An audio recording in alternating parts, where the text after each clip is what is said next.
Good morning to all of you students. इससे previous lecture में हमने जाना रदरफोर्ड मॉडल ऑफ एटम के बारे में and about its failure that it is not able to explain the stability of an atom. जो Rutherford model था वो एटम की स्टेबिलिटी नहीं बता पाया, इसीलिए हमें इसके बारे में और रिसर्च करने की जरूरत पड़ी और एक नए मॉडल की जरूरत पड़ी। तो एक new model that is Bohr's model of atom.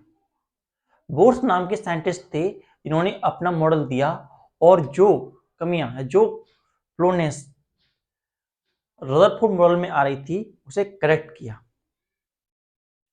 उन्होंने बताया कि जो इलेक्ट्रॉन होते हैं वो fix circular path that is shell fix circular path में रोटेट करते हैं। जो एटम के अंदर एक फिक्स पाथ होता है, सर्कुलर पाथ होता है, उसके अंदर इलेक्ट्रॉन रोटेट करते हैं और एक सर्कुलर पाथ में रोटेट करने वाले नंबर ऑफ इलेक्ट्रॉन्स फिक्स होते हैं और जब तक एक सर्कुलर पाथ में एक सेल में इलेक्ट्रॉन मूव करेंगे तब तक कोई एनर्जी का लॉस उन्हें देखने को नहीं मिलेगा। ये सारी बातें हमें बोर्स मॉडल ने बताई और अब हम उसके बारे में समझेंगे। Bourse model of atom.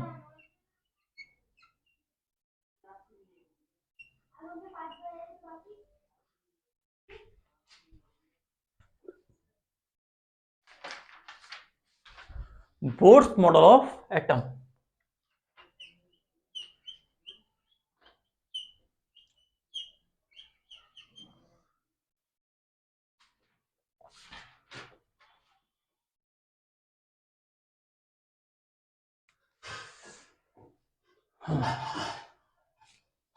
तो पोस्टर समझना शुरू करते हैं इसके। First, an atom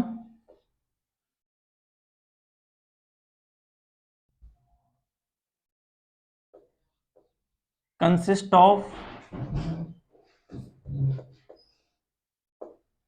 electron, proton and neutron.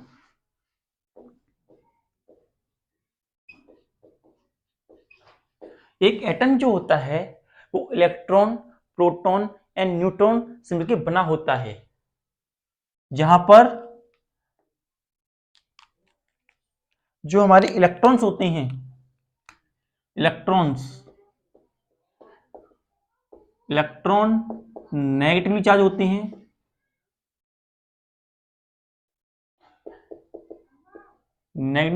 हैं, प्रोटॉन पॉजिटिवली चार्ज होते हैं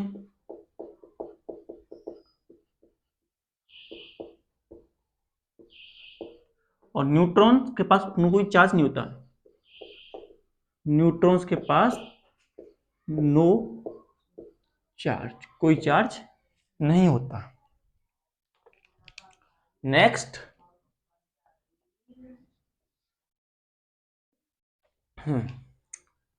neutron and proton are present in a nucleus of an atom. जो न्यूट्रॉन और प्रोटॉन होते हैं एटम के न्यूक्लियस के अंदर प्रेजेंट होते हैं। Neutron and proton are present in the nucleus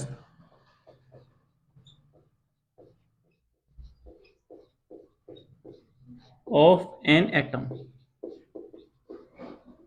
तो न्यूट्रॉन और प्रोटॉन होते हैं वो न्यूक्लियस में प्रेजेंट होते हैं एटम के, और because proton is present in a nucleus it is a positively charge, क्योंकि जो प्रोटॉन प्रेजेंट है न्यूक्लियस के अंदर, इसी जैसे जो प्रोटॉन होता है पॉजिटिवली चार्ज होता है।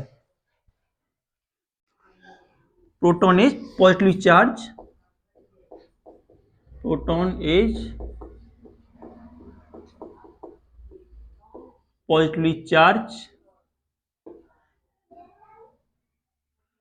सो यहां न्यूट्रॉन इज पॉजिटिवली चार्ज। जो हमारा न्यूक्लियस होता है, nucleus is positive charge because protons are present in it, क्योंकि इसके अंदर प्रोटॉन प्रेजेंट होते हैं। न्यूट्रॉन प्रोटॉन जो होते हैं प्रेजेंट होते हैं न्यूक्लियस के अंदर, और न्यूक्लियस के पास पॉजिटिव चार्ज होता है, पॉजिटिव चार्ज होता है क्योंकि इसके पास प्रोटॉन प्रेजेंट होते हैं। Third,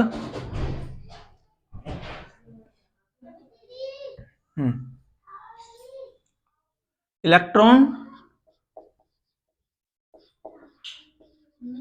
revolves in the fixed circular path, fixed circular path। जो इलेक्ट्रॉन्स होते हैं फिक्स सर्कुलर पाथ में रिवॉल्व करते हैं, and these path are called, these circular path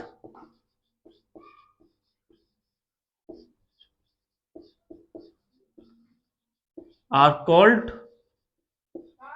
cell.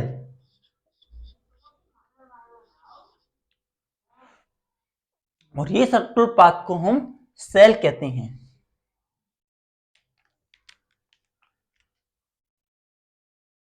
These cell can be represented in two manners। ये जो cell होते हैं यानी हम दो तरीके से रिप्रेजेंट कर सकते हैं। These cells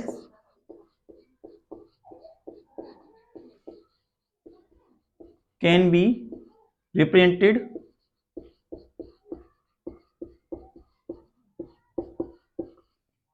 in two manners, two manners। दो मैनर में रिप्रेजेंट किया सकते हैं। या तो हम कह सकते हैं K L M N O P, इस तरीके से K L M N O P, या फिर के सेल फर्स्ट सेल होता है, एल से सेकंड सेल, के थर्ड, फोर्थ, फिफ्थ, सिक्स, इस तरीके से हम सेल को रिप्रेजेंट कर सकते हैं। K L M N O P या 1 2 3 4 5 6, इस तरीके से हम सेल्स को नोट कर सकते हैं।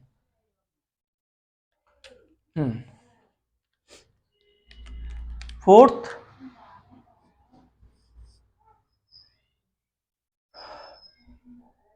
in a cell, in a cell there is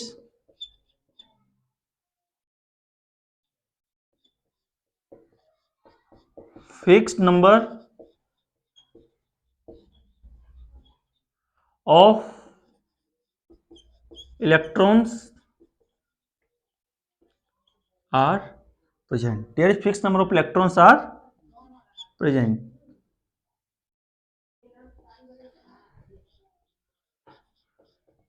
एक सेल के अंदर fix number of electron present होते हैं, उससे ज्यादा नहीं हो सकते। एक फिक्स लिमिट के ज्यादा इलेक्ट्रॉन एक सेल के अंदर नहीं आ सकते, और ये गवर्न होते हैं by the formula 2n square. 2n square के फॉर्मूले से गवर्न होते हैं, वेयर जो n है, n is the number of shell, n है हमारा वो नंबर ऑफ सेल है, n is the number of shell. जैसे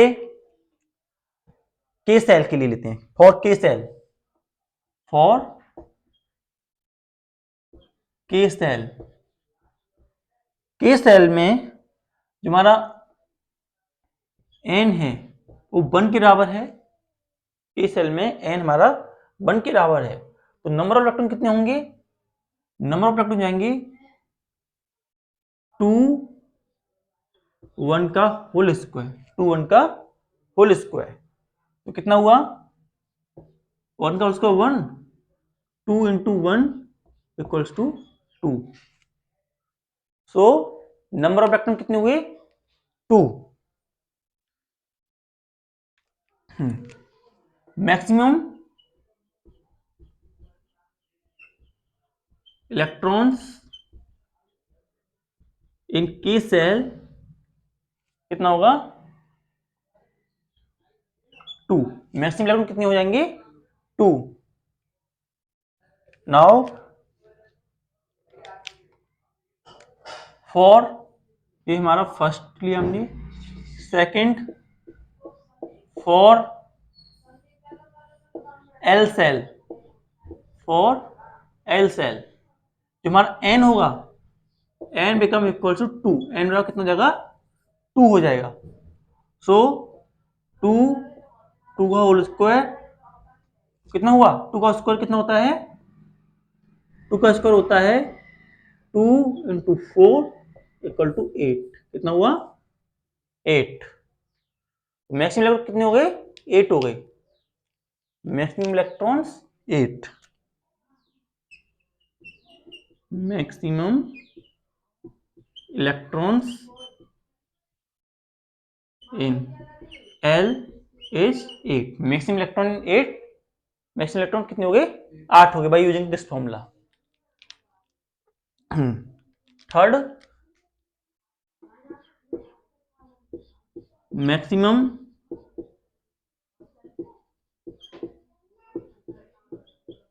electron in L shell, L के बाद के एल एम, एम सेल कितना होगा, इसके लिए फॉर्मूला लगाएंगे, यहां पर एन हमारा कितना था 3 था, एन इक्वल्स टू 3 का होल स्क्वायर, तो 2 इंटू 3 का स्क्वायर 9 बराबर 18, कितना हो गया 18 इलेक्ट्रॉन आ सकते हैं। इस तरीके से फोर्थ, मैक्सिमम इलेक्ट्रॉन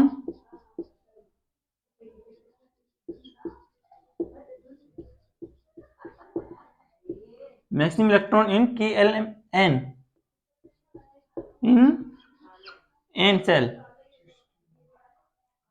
तो कितना हुआ एन हमारा कितना है 4, सो 2 4 का होल स्क्वायर 2 इंटू 16 बराबर 32 इलेक्ट्रॉन। एन के बाद फिफ्थ में निकाल सकते हो maximum electron in O cell, O में कितने आएंगे एन बराबर 5, 2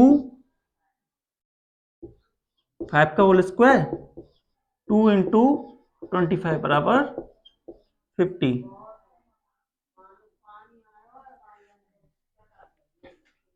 सिमिलरली एक और इसी तरीके से और भी जितनी भी सेल हो उसके लिए हम कर सकते हैं, maximum electron in P shell, P हो जाएगा 2 6 का होल स्क्वायर, तो 2 इंटू 36 72 इलेक्ट्रॉन, इस तरीके से हमें नंबर ऑफ इलेक्ट्रॉन मिल जाते हैं। तो इसे हम वन टाइम लिखना चाहें, वन टाइम में लिखें तो कैसे लिख सकते हैं, first note it down,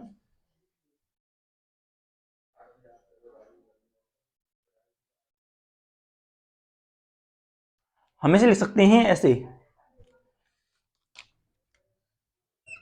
KLMNO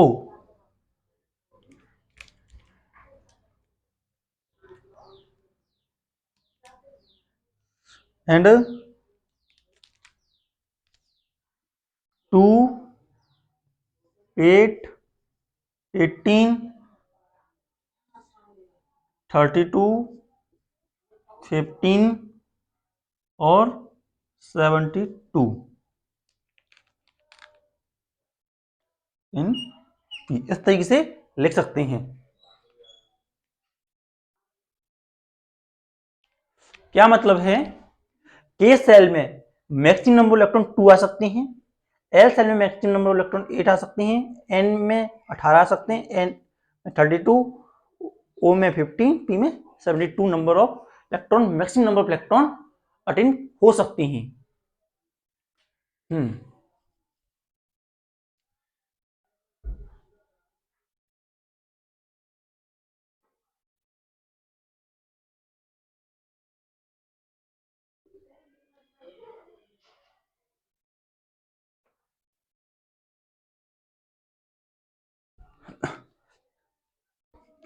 five postulate क्या है? Postulate number 5, when the electron revolve in a when the electron revolve in a single orbit, yeah, in a one cell, in a one in a cell, in a one cell, in a one cell, there is no loss of energy, there is no loss of energy. जब एक electron किसी fix cell में rotate करता है तो ऐसी condition में कोई एनर्जी का लॉस नहीं होगा।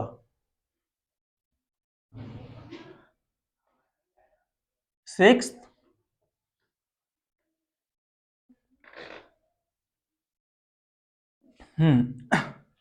एनर्जी गेन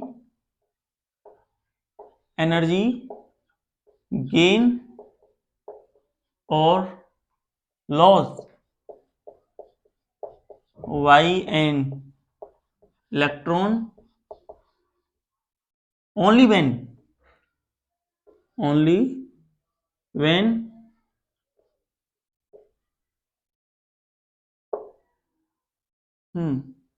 it jump या फिर एनर्जी गेन और लूज बाई एन एटम लिखो यहाँ पे। एटम के द्वारा एनर्जी गेन और लूज तभी की जाएगी जब एक इलेक्ट्रॉन when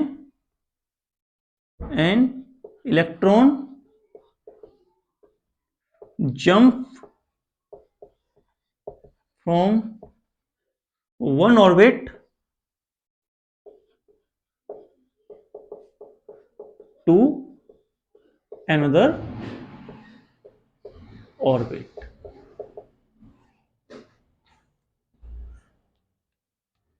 तो समझते हैं क्या क्या बोला गया इसमें। पहली बात, जो एक एटम होता है उसका इस तरीके से एक डेंस न्यूक्लियस होता है, उसके अराउंड में सेल होते हैं इस तरीके से, fix shell, there are the fix shell, इस तरीके से they are the fix shell. Nucleus जो होता है उसके अंदर न्यूट्रॉन एंड प्रोटॉन, न्यूट्रॉन और प्रोटॉन प्रेजेंट होते हैं न्यूक्लियस के अंदर। न्यूक्लियस और न्यूट्रॉन और प्रोटॉन को मिलाकर न्यूक्लियस बोलते हैं। ये हमारा न्यूक्लियस है, इट इज द न्यूक्लियस।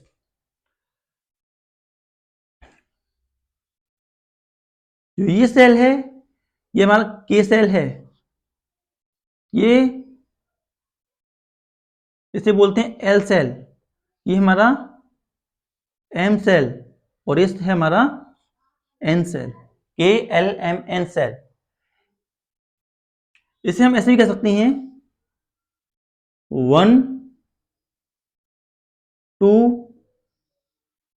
3 4, के एल एम एन सेल। और हर सेल में नंबर ऑफ इलेक्ट्रॉन फिक्स होते हैं। इस तरीके से इलेक्ट्रॉन इसके अंदर फिल होते हैं।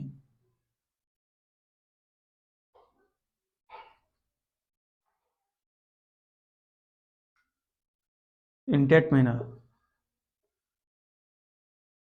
इस जो सेल होते हैं उनके अंदर इलेक्ट्रॉन फ्लो करते हैं। इस तरीके से इन सेल्स के अंदर के एल एम एन सेल के अंदर इलेक्ट्रॉन मूव करते हैं। जब तक इलेक्ट्रॉन एक फिक्स सेल में मूव करेगा, फिक्स सेल में मूव करेगा, नो एनर्जी लॉस। लेकिन अगर ये इलेक्ट्रॉन अपनी सेल को लीव करता है या फिर अंदर से बाहर आता है, इस तरीके से मूव इनसाइड, इधर एक सेल आउटर सेल से इनर सेल में आता है या इनर सेल से आउटर सेल में आता है, इन और आउट होता है या अपने सेल को लीव करता है, तो ऐसी कंडीशन में उसे एनर्जी लॉस देखने को मिलेगा।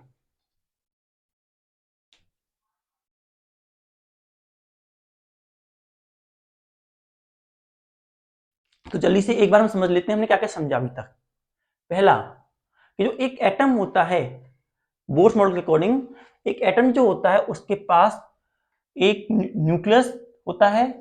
न्यूक्लियस के अंदर प्रोटॉन, न्यूट्रॉन होते हैं, और प्रोटॉन और न्यूट्रॉन के होने की वजह से न्यूक्लियस पॉजिटिव चार्ज होता है। उसके पास इलेक्ट्रॉन होते हैं जो कि सेल जो सर्कुलर पाथ होते हैं सेल बोलते हैं, उसमें रोटेट करता है। उन सेल को हम के एल एम एन क्या रिप्रेजेंट कर सकते हैं, या 1 2 3 4 क्या रिप्रेजेंट कर सकते हैं। और जो सेल होते हैं उसमें नंबर ऑफ इलेक्ट्रॉन फिक्स होते हैं। जैसे के सेल के अंदर मैक्सिमम नंबर ऑफ इलेक्ट्रॉन 2 है, एल सेल के लिए मैक्सिमम इलेक्ट्रॉन 8 है, थर्ड सेल के लिए 18 है, 4 के लिए 32, इस सो ऑन। के एल एम एन इस तरीके से फिक्स नंबर ऑफ सेल हैं। उसके बाद जब एक इलेक्ट्रॉन फिक्स ऑर्बिट में रिवॉल्व करता है तो उसमें कोई एनर्जी लॉस नहीं होता। एनर्जी का लॉस या एनर्जी का गेन तभी होता है जब वो एक ऑर्बिट से दूसरी ऑर्बिट में जाता है।